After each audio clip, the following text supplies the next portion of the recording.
Hello and welcome to another video. I want to talk today about 9 ways of looking from stillness.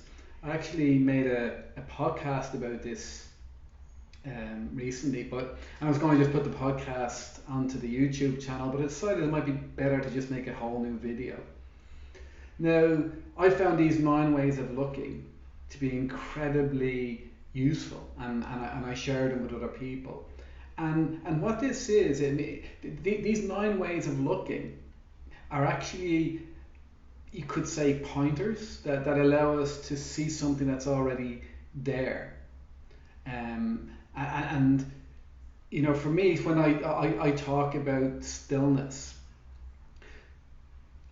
that word can be quite confusing to people because people often associate it with absence of movement when actually I'm talking about something else. Um, and the reason I use the word stillness is I just can't, think of a better word. And other people will use other words like, I don't know, like presence or these kind of different, you know. But I think all words that we use will have their issues. The one that kind of resonates the most with me is stillness because I came through it through the body. But do keep in mind I'm talking about something far beyond the duality of movement and stillness. It's something kind of beyond that, and this is more of an experience. So what I'm hoping to do with these ways of looking is to kind of direct more to the experience. And this these 9 ways of looking. My first time encountering this was actually in the early 90s when I was about 25. I was on a bus and I had what I would have described at the time as a spiritual experience. I don't really use the word spiritual experience so much anymore. To me, it's all it's all that. So I mean, the word becomes a bit redundant. That what happened was the sense of a separate self fell away, and it was just this here. And there was also this absolute sense, or this absolute knowing that everything was perfect, just as it is, and that it always had been perfect, and that it always was being, it always will be perfect. It wasn't a case of me just finding that, life on a very good day, that this was always the case. And when I had that experience, as a young man, I spent years trying to get it back, and that was a kind of mistake. And because the more I tried to get it back, the more I was actually, pushing it away, because this is the way it actually is, and it's about recognizing that it is that way. That's the thing. And so what's happened actually over the years is I've actually grown into that experience, not so much because of my efforts, but because of this kind of recognition of how this actually is. And so again, so with these 9 ways of looking, it's not about developing something, it's about recognizing something. So let's kind of look at each of them. The first way of looking is supported by stillness. So what I mean here is that when we stop resisting life,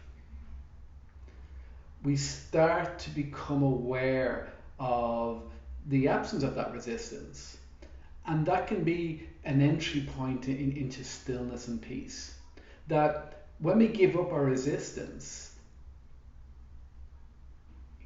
something else can appear, which is, you could say, the opposite of that resistance, even though it's not really an opposite, if that makes sense, because the resistance itself is just, it's kind of an illusion that this is always the case. It's just, as I say, we don't recognize it. So there's this, we become kind of much more aware of it now that we're not resisting of this stillness. And that stillness, initially when we experience it, we may not quite what to make of it. In fact, we never know what to make of it. But we're able to benefit from us, and we find it's a kind of growing presence in our life. And the more that becomes a presence in our life, the more supported we feel. the easier everything becomes. And what actually happens is it's like that resistance that was there before. That was, for me, and I'd imagine for other people, that was my identity. That was my experience of life. So what happens is that becomes replaced by the stillness. That instead of that being the core of who we are, this stillness becomes the core of who we are.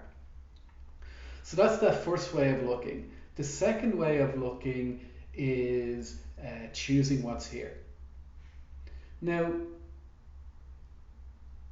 as this letting go of resistance, you could say it's a form of acceptance, but actually it goes way beyond accepting. It's this real recognition that everything is already perfect, and the only thing that's ever wrong is our interpretation of what's happening, and the only thing we're ever fighting with is our interpretation of what's happening. That actually what's here is always and always has been perfect. That's what it is, but obviously we're always interpreting it, and then we're going to war with our interpretations. See, there is kind of what I call pseudo acceptance, where we're kind of we're trying to play a game with life, and we're kind of saying, I'll accept, but secretly we're hoping that by accepting that it's going to change things, or going to make things better. And that's not what's meant by this. It's choosing what's here is this recognition that what's here is already perfect, and the only problem has been our interpretation, and the fact that interpretation was causing us to resist what's happening. And this kind of goes into the Buddhist understanding of craving. I mean, this is kind of what I'm talking about here. That when we stop doing that and just choose what's here, there's no need for it to change. It's already perfect, and it was only a case that we didn't recognize that. The third thing is appreciating what's here. So as I mentioned, what happened during that experience on the bus was that the sense of me disappeared, and all that was here, all that existed was what's here. And so there was no sense of separation from what's here. And for me, that's what I mean by appreciation. That it becomes more, we're always seeing things in relation to, you could say, the ego, and in relation to, what's in it for me, what's this do for me. Where appreciation is just allowing the things to just be as they are without interpretation. And when we do that, there's this kind of realization that they're as close to me as my arm, or and I'll kind of go in more to this in a second. But there's this kind of this kind of recognition that to be able to just experience things as they are, rather as they are in relation to us, as in relation to the kind of what I want, what I don't want, what I'm looking for. So it's kind of like being much more generous, or initially it's much more like being much more generous with our attention, so that whatever we're aware of, we're giving our full attention to that, and we're giving it the spotlight. The next way of looking, the fourth way of looking, is appreciating physical sensations. See, these physical sensations normally have this profound effect on how we experience things in the way that we're interpreting them. So we'll have certain physical sensations and we'll reject them, and we'll have other physical sensations that we want them there, like say joyful ones.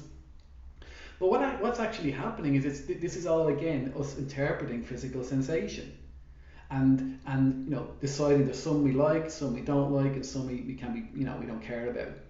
And so what appreciating physical sensation is referring to is to come back to physical sensation with this sense of not knowing. That say something like the feeling of that I might label tiredness, that when I actually investigate that experience, I'm unable to find tiredness in it. It's just physical sensation, and it's physical sensation that's open to endless interpretation. And the experience can be changed simply by interpreting those physical feelings differently. That's what's so incredible. Um, and this is going to be such a kind of joyful and incredible explanation when we actually do start appreciating physical sensations and start kind of stop putting an agenda on them, our agenda on them, to actually just kind of go, what am I talking about?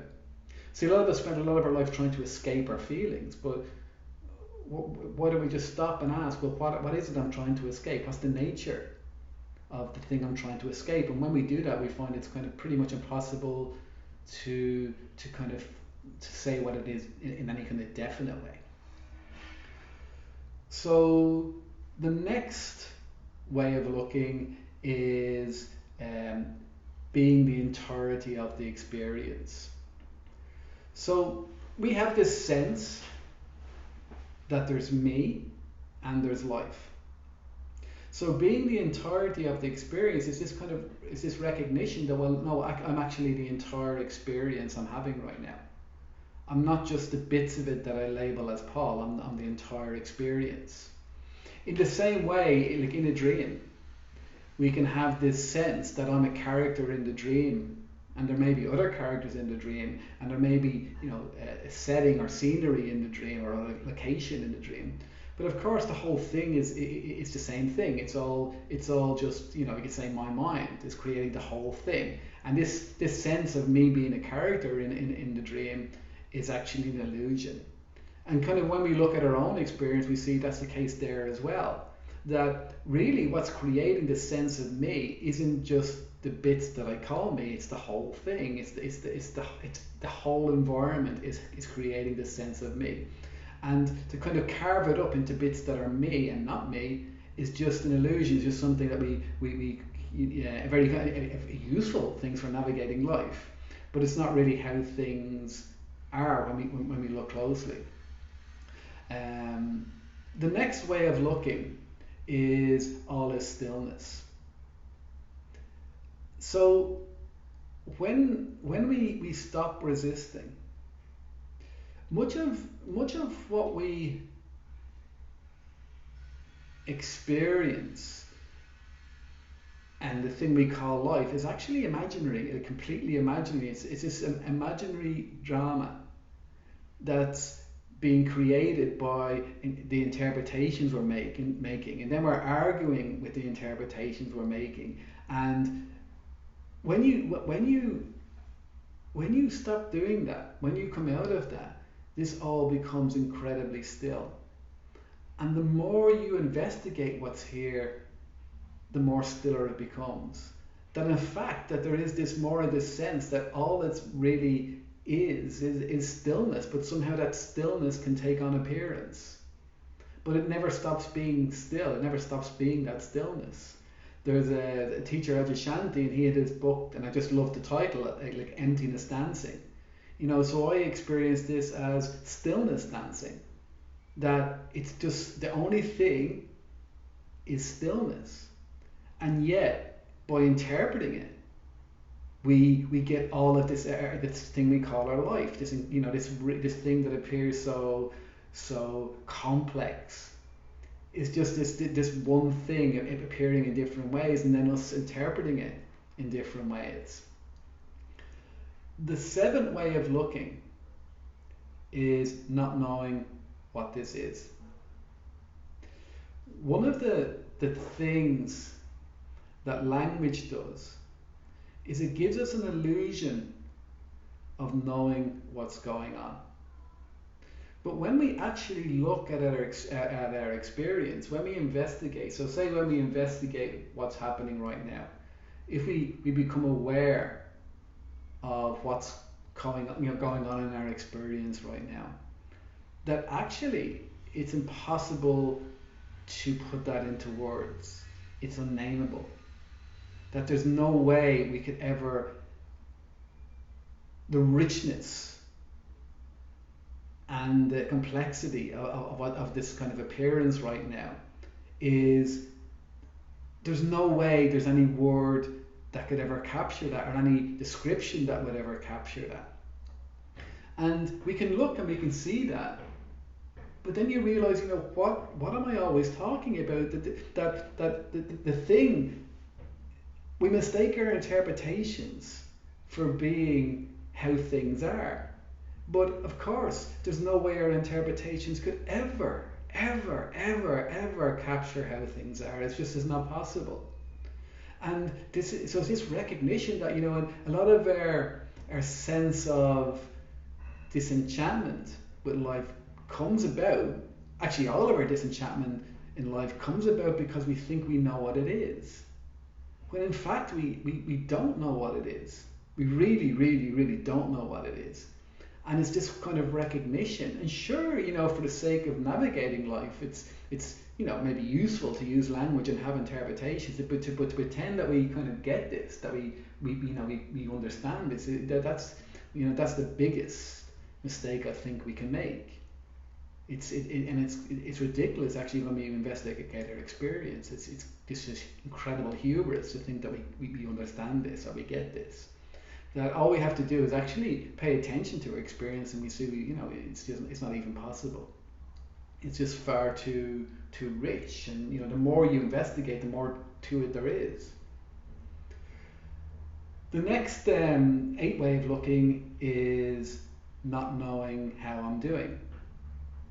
So we have this ongoing conversation about how am I doing. I'm feeling like this, I'm doing this, but again, when we investigate our experience, we kind of see that it's actually way too complex to ever describe how it is.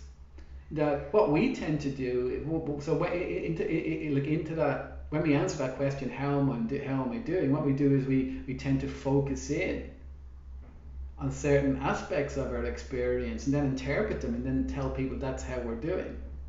But of course, it's not, because one, it's only focusing on a small part of our experience, but also because it's only an interpretation. An interpretation, by the fact it's an interpretation, isn't the thing. So it's just kind of open your eyes to, I don't know how I'm doing. This kind of realization, I don't know how I'm doing, and to see how that feels. The 9th way of looking is not knowing stillness. So when we start to encounter stillness, that peace, the mind of course wants to be able to know it and somehow describe it or understand it. But the nature of the stillness is it cannot be explained. There is no way to do that. And anytime we try to do that, we cheapen it, we limit it, and nothing good can ever come out of that. Now, of course, for communication purpose, we kind of have to, but as long as we kind of do that with this kind of understanding that we can never understand, it is beyond understanding, that knowing ends where it begins, and it's a kind of realization of that. So I just thought I would share those with you, and you can kind of play with those different ways of looking, to just see, and ultimately though it's not about developing those. These are about recognizing that that's how it is. That's how it is when we open up to what's actually going on for us.